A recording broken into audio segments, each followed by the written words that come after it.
So after dropping the car back, I didn't really touch it.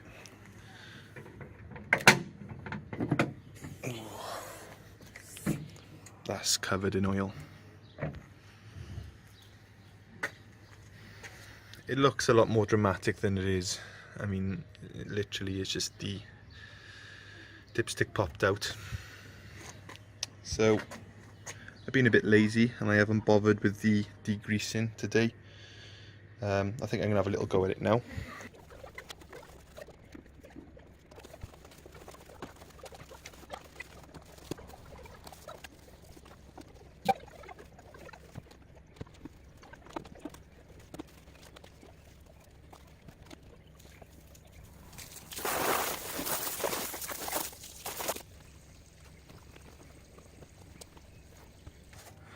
Now, I was saying to my friend Steve that I thought the car wasn't making full power yesterday in that video, and you probably noticed it too. Why wasn't it wheel spinning? It wheel spins all the time. Well, maybe this has something to do with it. It's the connector for the map sensor. So that's come off, but that's an easy thing to put back on. So I'm hopefully going to get it started today. Just reconnect that. I'm going to clean up the spark plugs because they're probably stinking. And yeah, hopefully it'll start.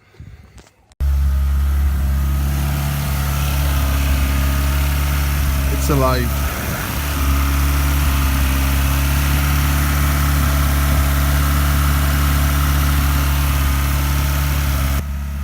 So what I'm going to do is now, I'll leave it tick over for 10 minutes just to make sure nothing's actually gone on the engine. There's no faults that I'm not aware of. And then once the battery's got some charge in it, I'll knock it off for tonight.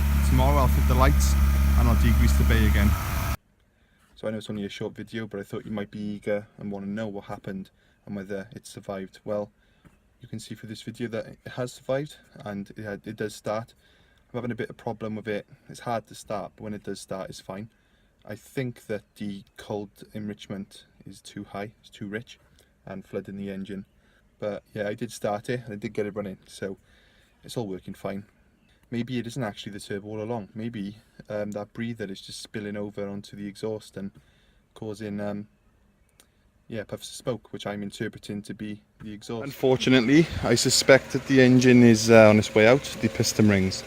But before I go ordering another engine or preparing to forge it, whatever I decide, I thought I'd do a compression test. I took the spark plugs out, same as before. 2 were dry, 2 were wet. Now I don't know if the turbo seals are leaking and it's sucking oil in, and the first cylinder is the one receiving the oil, drenching the spark plug. That's what one possibility. Obviously the first port on the inlet manifold. The other options are piston rings or valve stem seals. So without testing compression, we're just guessing, so that's what I'll do now. First piston's got 95, this one's got 93, this one's 101 psi. So this cylinder's getting 112 psi, the one with oil in it. So basically, around about 100, around about 100, around about 100, 10% higher than the others. I've just had a look inside this intercooler pipe and there's no oil.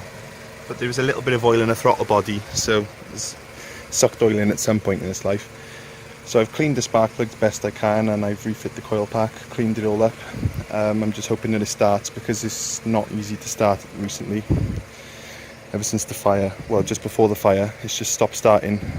Maybe the compression's dipping. 102 hot, 95 hot, 100 cylinder 3 hot, 130 cylinder 4 hot, 130 cylinder 1 hot with oil, 121 hot with oil, cylinder 3 149 with oil, cylinder 4 174 with oil. So what a turn of events. The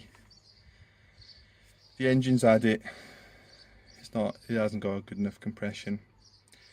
If the compression rating was 100 on all cylinders, then I would be happy with that because it shows consistency, really. You'll probably go back to my other videos and you can see me doing a compression test before I decided whether I was going to use this engine. And the compression results were very inconsistent, and I did about 10 results on all of them, and I went with the highest. In hindsight, maybe that was not the best thing to do, because obviously my engine was on its way out. So I don't really know what to do. Obviously I'm gonna have to replace the engine. There's no point me rebuilding it. I've got basically 3 options, and maybe you can have an input on this in the comments. I can either A, cheap and cheerful, buy another engine off eBay for 150 quid, maybe another £100 worth of gaskets and bolts, so 250 quid, and I can get a freshish engine in there, and just be back boosting again, and hopefully maybe diagnose and double check that there was no underlying issues causing the piston ring failure. Option 2, take it up a notch, forge it. It's going to cost a lot of money to forge it, we're talking thousands of pounds, but it might give a bit more reliability in the future. I'm reluctant to forge because obviously, you know, you saw how much fun me and Steve were having pushing the car, the turbo on its last legs, and it was quite fun, you know, and I didn't really care because I knew that it's just cheap and cheerful in it, and it doesn't cost much to replace the parts. Whereas, you know, if we're talking like £3,000–4,000 forged engines, then things aren't going to be very fun, are they, if they start breaking? So that's one thing to bear in mind if we go with the forged option. And option 3, cut my losses with the Pug. I could probably redeem the majority of the money I've put into it, and big items such as the wideband and the ECU, boost gauges, I could reuse that in a different turbo project. If I was to take the turbo project further, if I was going to turbo something else, I have a few ideas what they could be. I'm thinking a Jaguar S-Type. They do a 4-litre V8 version, rear wheel drive. That could be fun to do twin TD04 on that with the ECU that I have. Another option is an MX-5 turbo, an MG-F turbo, rear wheel drive, little MG hatch convertible. And I did have another idea of a Renault 5 1.4 Campus, just a bog standard rubbish Renault 5, and to just slap a TD04 on there, do a road tune with Steve again and hope for the best and see what happens. I'm sure that'd be quite entertaining. But yeah, they're the options really. Just to recap: number 1, cheap and cheerful, swap another engine in. Option number 2, forge it, a lot of money, not necessarily needed because standard internal is very, very strong. Or option 3, pull all the expensive bits out and build another car.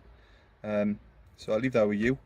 I'm not necessarily going to go with what the comments say, but you know, it would be interesting to see what you recommend, and it'd be interesting to see what you would do personally and what you would like to see, because obviously they're very different things. So yeah, that'd be interesting, and feel free to comment, like and subscribe, and hopefully we fix the Pug and we get some nice track days and some good content on it. So yeah, thanks for watching.